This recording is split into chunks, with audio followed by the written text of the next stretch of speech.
बोल मेरे श्री गुरु महाराज की जय।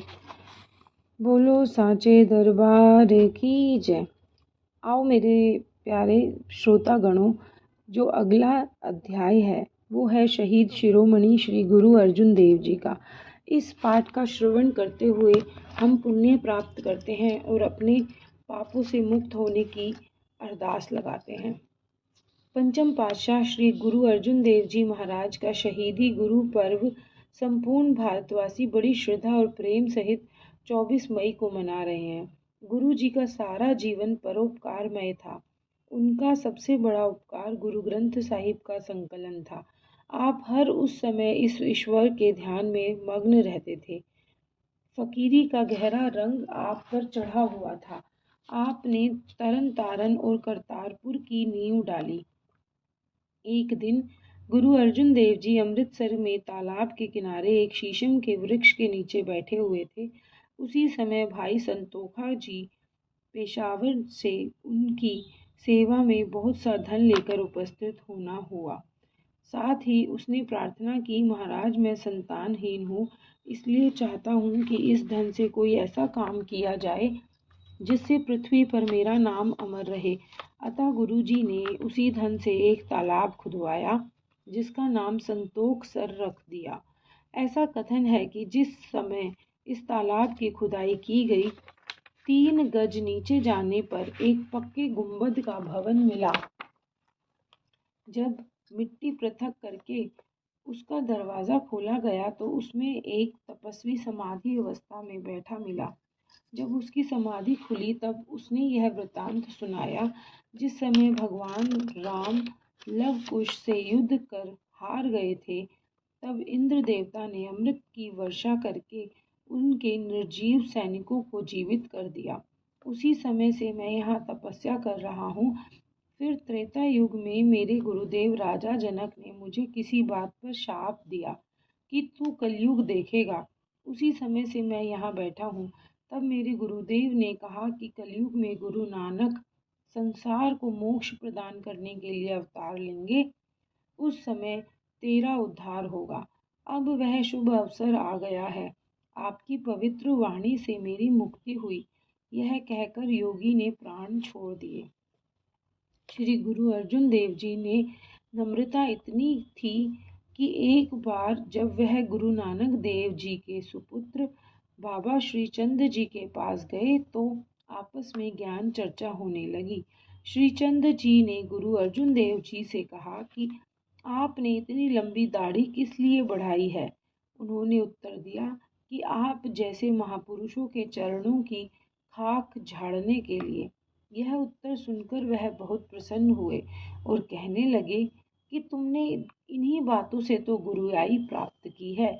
तब गुरु अर्जुन देव जी ने कहा, हुजूर, गुरुआई आपने ही बख्शी है।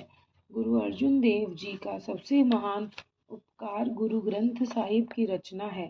एक दिन इनको यह आकाशवाणी हुई कि ए गुरु अर्जुन, जो वाणियाँ गुरु नानक जी तथा उनके उत्तराधिकारी रचा करते थे वे केवल मेरे ही वाक्य होते थे।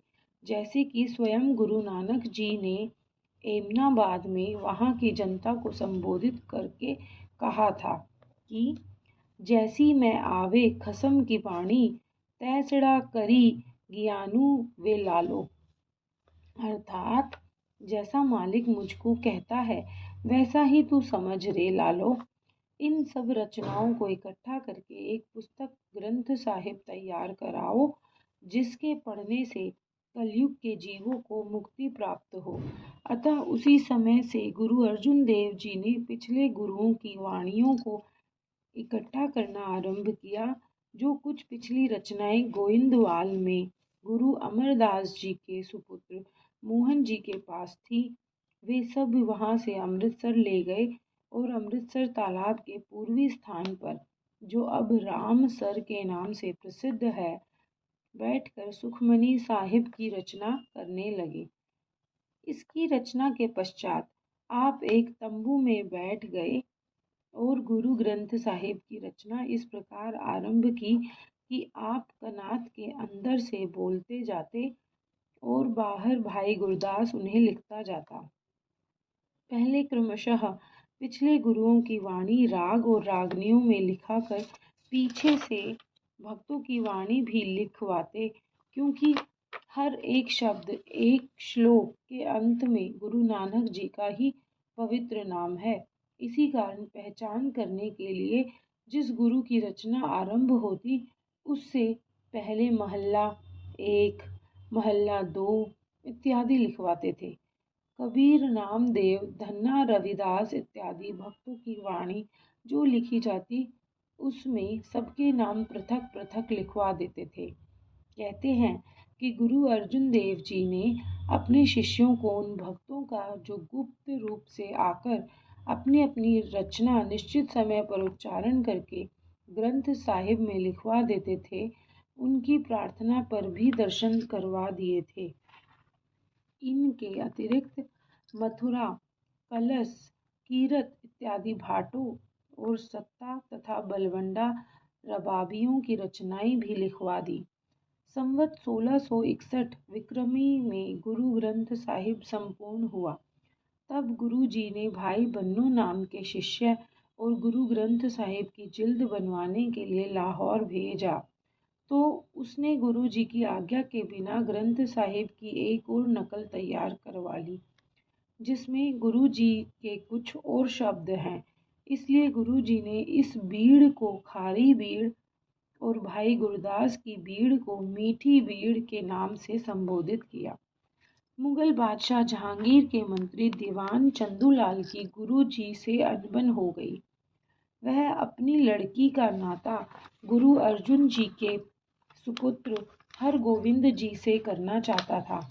गुरु जी ने इनकार करने पर चंदू ने बादशाह को भड़काया और गुरु अर्जुन देव जी को लाहौर में उबलती देगों और गर्म लोहों पर बिठाकर अनेक प्रकार के कष्ट दिए। गुरु जी ने सी तक न की और हंसते हंसते अपने प्राण न्यौछावर कर दिए, पर अपने धर्म पर आँच न आने दी। तो इस अध्याय से हम इतनी अच्छी शिक्षाएं प्राप्त हमने की हैं, वो मैं चाहती हूँ कि आप जितना हो सके आगे से आगे इन शिक्षाओं का प्रसार करें। जय सच्चिदानंद जी।